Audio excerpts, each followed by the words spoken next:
Hello বন্ধুরা, আশা করি তোমরা সবাই যে যেখানে আছো ভালো আছো। আর আমিও ভালো আছি। এখন শরীর আগের থেকে অনেক ভালো আছে, তাই তো আবারও একটা ছোট্ট ভিডিও তোমাদের কাছে নিয়ে আসলাম। যদি ভিডিওটা ভালো লেগে থাকে তাহলে ভিডিওটা অবশ্যই একটা লাইক করে দিও। আর যারা আমার চ্যানেলে নতুন আছো তারা চ্যানেলটিকে সাবস্ক্রাইব করে নেবে। আর এখন বাজে 10টা, এখন চলে আসলাম রান্নার কাছে। আর দেখতেই পেয়েছো আজকে হবে রুই মাছ রান্না হবে আলু দিয়ে, আর ভেতো শাক ভাজা হবে, বেগুন পোড়া হবে। এটা হচ্ছে আজকে দুপুরে রান্না। ওদিকে রান্না বসিয়ে দিয়েছি, আর এদিকে কী করেছি, আনাজগুলো যে কেটেছি ওই ছোলাগুলো একদম তুলে নেব, এখানটা পরিষ্কার করে নেব। আর এদিকে অনেকগুলো জামা কাপড়ও জড়ো করে রেখেছিলাম, এগুলো কাচতে হবে। আর এগুলো এখন আমি সব নিয়ে বালতির মধ্যে রেখে দেব, কারণ যখন আমি স্নান করতে যাব তখন কেচে দেব। এদিকে দেখো আমার ছেলে খেতে বসে গেছে, ওকে স্নান করিয়ে দিয়েছি, পড়তে গিয়েছিল।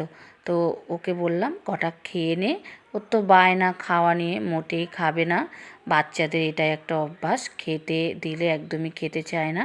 তো আমি জোর করে কটা খাইয়ে দেবো, খাইয়ে দেওয়ার পরে ও আবার ওদিকে পড়তে যাবে, আরও টিভি দেখছে আর ভাত খাচ্ছে।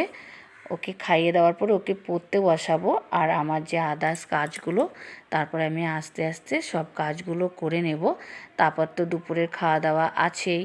আর এদিকে স্নান করে কাজ সেরে চলে এসেছি, দেখো এদিকে গোপালের কাছে, গোপালকে খেতে দিতে। গোপালকে খাইয়ে দেওয়ার পরে আবার যেতে হবে উপর ঘরে পুজো দিতে।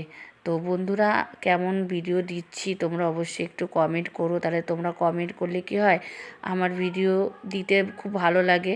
আর মাঝখানে শরীরটা খারাপ ছিল বলে কদিন আবার তোমাদের কাছে আমি ভিডিও দিতে পারিনি একদমই। ইচ্ছে তো করে যে রোজই তোমাদের কাছে আমি একটা ছোট্ট করে ভিডিও দিই, যাতে তোমাদের ভালো লাগে, কিন্তু আমি পেরে উঠছি না। কিন্তু তোমাদের সাপোর্ট থাকলে আমি পেরে উঠব।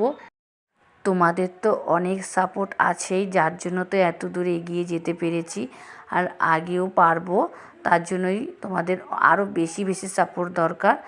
আমার গোপালকে, আমার কথা বলতে বলতে দেখো আমার গোপালকেও পুজো দেওয়া হয়ে গেল, খেতেও দিয়ে দিলাম, মুখেও খাওয়ানো হয়ে গেল। এরপরে আবার যাবো উপর ঘরে। আর একটা আজকে গাছ দেখাবো তোমাদের, মানে একটা গাছের বিষয়ে কথা বলবো, সেটাও আমি তোমাদের ভিডিওটা দেখতে থাকো। আমি তোমাদের তার মধ্যেই বলবো আবার দেখাবো। এদিকে দেখো উপরের ঘরে চলে আসলাম, এদিকে পুজো দেওয়াও হয়ে গেছে। এবার তোমাদের আমি ওই গাছগুলো দেখাতে নিয়ে যাচ্ছি। আমার বড়মশাই বিনস গাছের কতগুলো বীজ নিয়ে এসেছিলো, বলছিল এগুলো লাগিয়ে দেবো। তো লাগিয়ে দেওয়ার পরে সবগুলো তো আর হয়নি, 4টে গাছ হয়েছে, মানে অনেকটাই বড় হয়ে গেছে। দেখো, আর বিনস হলে তো তোমাদের দেখাবোই।